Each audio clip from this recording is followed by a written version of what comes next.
Mỹ nhân VFC gây tranh cãi khi vuốt má công chúa Quang Tuấn. Nay chính thức có phim cán mốc trăm tỷ đầu tiên trong năm 2026. Tập trung vào. Tôi không nghe lời á. Hiểu vấn đề chưa? Chị ơi, em muốn về sớm.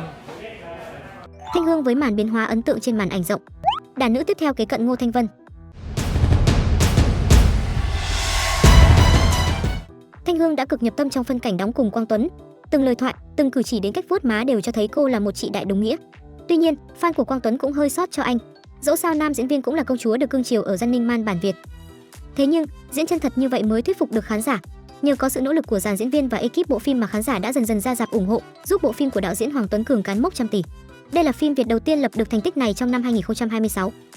Điều này cũng đồng nghĩa Thanh Hương là mỹ nhân VFC đầu tiên có phim trăm tỷ trong năm nay. Cùng với Thanh Hương thì Bích Ngọc cũng góp mặt trong phim.